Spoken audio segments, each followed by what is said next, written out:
Hello guys, તો હું તમને એક વસ્તુ બતાવવા માગું છું. આજે અત્યારે ઘરમાં ભાઈ ભાભી અને પીહુ ઘરમાં કોઈ છે નહીં.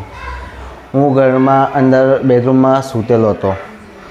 હવે એ સંજોગમાં હું જરાક બહાર હોલમાં નીકળ્યો ને હોલમાં આવીને જોયું તો હોલની લાઇટ ચાલુ, ભાઈના બેડરૂમની લાઇટ ચાલુ, કિચનની લાઇટ ચાલુ.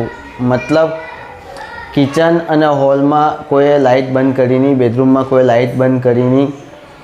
ને મારે ઉઠીને એ લાઇટ જો હું તમને બતાવી દઉં કે જો આ લાઇટ કિચનની પણ ચાલુ, બેડરૂમની પણ ચાલુ. તો આ બેડરૂમની લાઇટ આપણે અત્યારે બંધ કરી, કિચનની લાઇટ બંધ કરી. હવે બેડરૂમમાં બી દરવાજો તમે જો ખુલ્લો છે, કારણ કે પીહુ નીચે સેકન્ડ ફ્લોર પર રમવા ગઈ છે.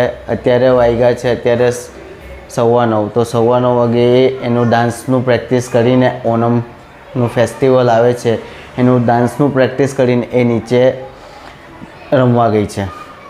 એટલા માટે મારે આવીને ઘરમાં કોઈ છે નહીં, એટલે મારે ઘરમાં આવીને બહાર હોલમાં બેસવું. પપ્પા અંદર સૂતેલા છે, પીહુ રમે છે.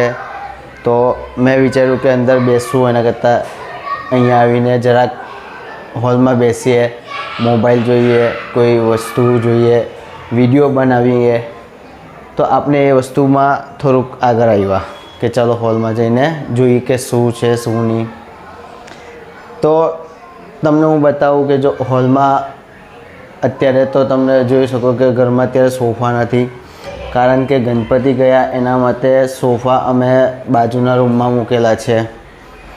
તો અત્યારે ઓફિસથી આવીને સીધું તો પહેલાં બેગ અહીંયા મૂકી દઈએ, હેલ્મેટ મૂકી દઈએ, સોક્સ આપણે નીચે અહીંયા ઉતારી દઈએ. પીહુ અહીંયા ખુરશી પર બેસીને રમ્યા કરે, તકિયો લાવીને રમ્યા કરે. અહીંયા પાણીના બાટલા ભરેલા હોય, બધું નીચે પડેલું હોય. ત્યાં એનું સામે એનું પેડ પડેલું છે, એ પેડ પર એ ભણવાનું કરે. ત્યાં નીચે બાજત પડેલું છે, ત્યાં સાઈડ પર મંદિર છે. આપનું અહીંયા રિંગ લાઇટ પણ પડેલું છે. તો આપણે વિચાર્યું કે ચલો બહાર આવીને બેસીએ થોડીક વાર. તો ગાઈસ રાતના વાગ્યા છે 10:30 ને આપણે પીહુને ખાવાનું ઈચ્છા થયું, નૂડલ્સ ખાવાની ઈચ્છા થઈ. રાતના 10:30 વાગે તો જો અમે અત્યારે નૂડલ્સ લઈને આવ્યો છે. જોઈ શકો તમે નૂડલ્સ, આ સલાડ ને આ શીઝવાન ચટણી. તો રાતના 10:30 વાગે નૂડલ્સ ખાવાની ઈચ્છા થઈ. નૂડલ્સ પણ લાવ્યા, પ્લસ આઈસ્ક્રીમ પણ લઈને આવ્યા છે. અમે અમૂલનો આઈસ્ક્રીમ પણ લઈને આવ્યા છે. મને ભાવે છે એટલે હું આઈસ્ક્રીમ લઈ છું. હા, એટલે પીહુ રાતના 10:30 વાગે અમારી પાસે ખર્ચા કરાવે છે. જમવાનું જમે નહીં ને પછી કંઈક અમને નૂડલ્સ ખવડાવો, આ ખવડાવો, તે ખવડાવો. એના ડેલીના નાટક કંઈ ને કંઈ ચાલતા જ રહી.